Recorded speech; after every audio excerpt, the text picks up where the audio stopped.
Samael Aumbior told us that there are 4 primary elements in alchemy. We already talked about the 4 elements: air, fire, water, and earth. Those 4 elements constitute everything, but they aren't the only way to look at things. In alchemy, we talk about 4 elements as well, in a different way. We talk about salt, mercury, sulfur, and Azoph. These 4 alchemical elements are made of the 4 elements: air, fire, water, and earth. They don't equate each other directly, one for one. Salt has air, fire, water, earth. Mercury has all 4. Sulfur has all 4. And so does Azoph. So to explain that, let me back up one slide to these 4 elements again and show you. These 4 elements, salt, mercury, sulfur, and Azoph. I told you that the Azoph is extracted from the first 3. So really we need to talk about 3 and 1. Salt, mercury, and sulfur. We need to talk about those first, because for all of us, we don't have Azoph yet.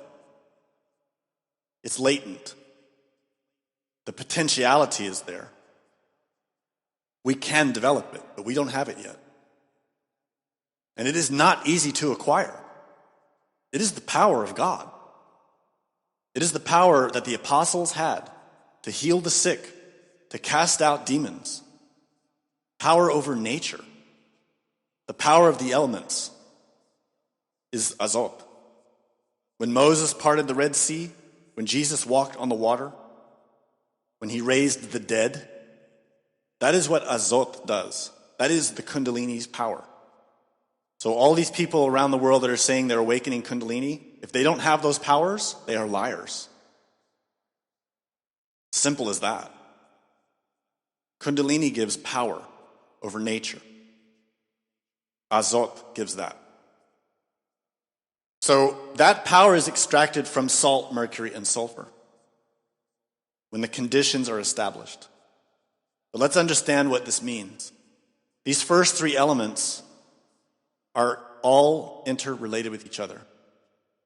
You can't separate them. I told you already that salt relates to matter, that mercury relates to sexual energy, and that sulfur is fire.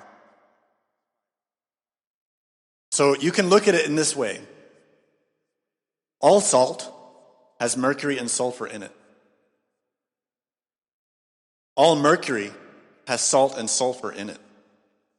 And all sulfur has salt and mercury in it.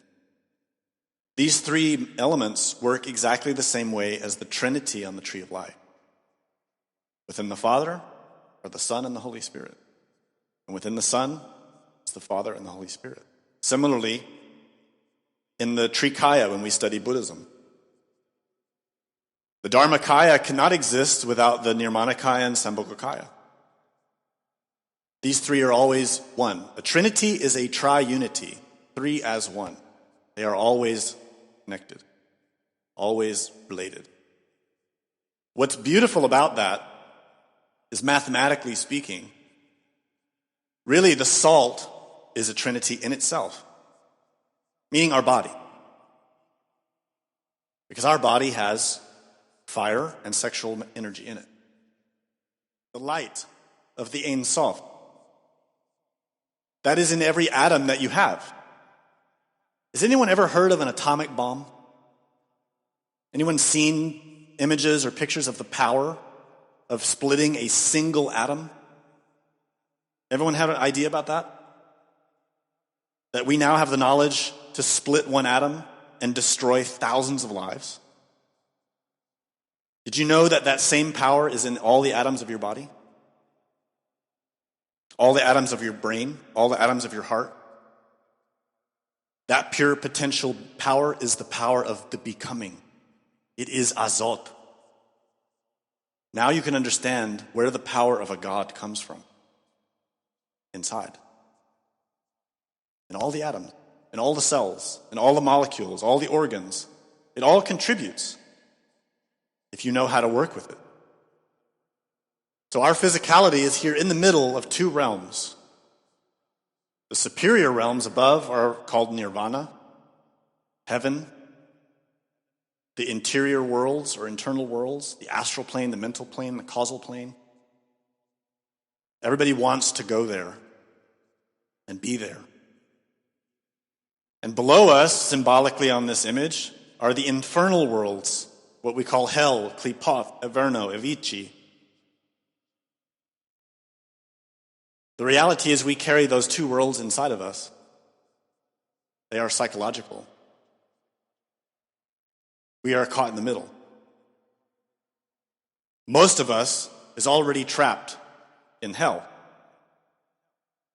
The energy that descended into us, that gave us existence, that light of Keter, we trapped it through our mistaken actions, in our pride, in our anger, in our lust, in our greed, our envy, all of our desires, all of our wrong ideas, all of our harmful thinking, all of our harmful actions, harming ourselves and others. That's why we're not gods. That's why we live in the wilderness. This is the wilderness, hell, which nowadays, if you look around you, we are bringing up to the surface of the earth.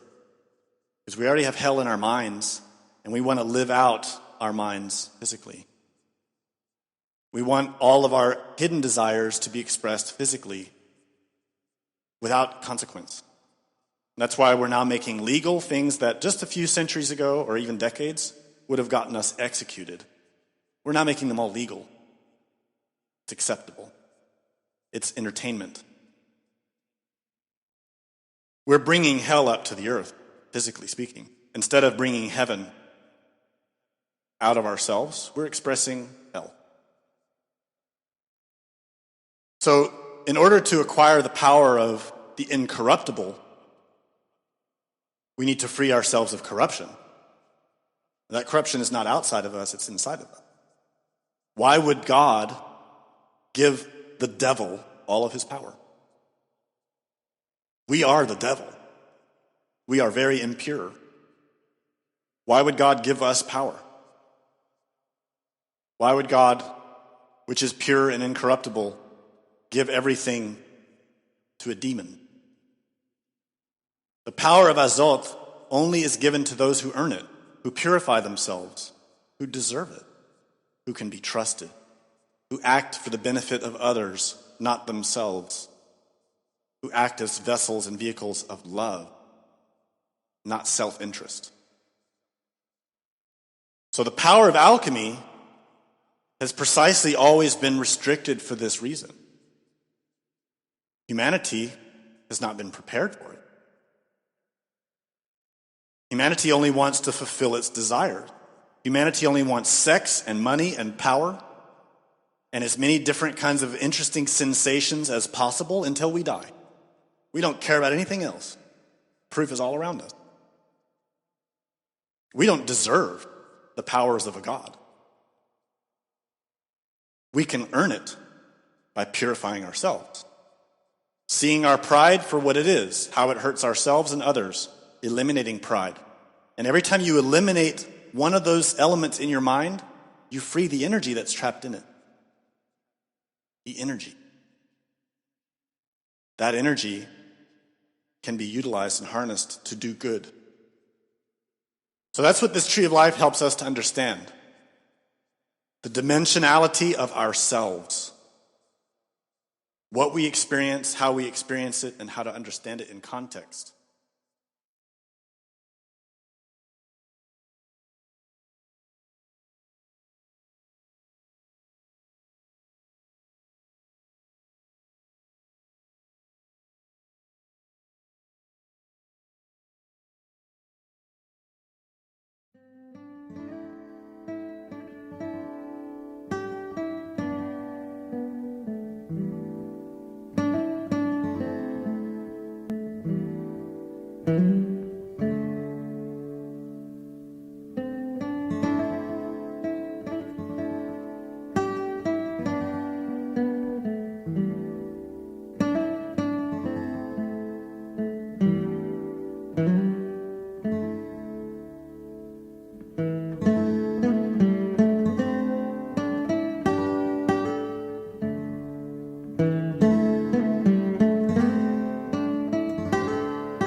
Вся наша идеология в нашем знаке сочетается в пересечении букв И и М.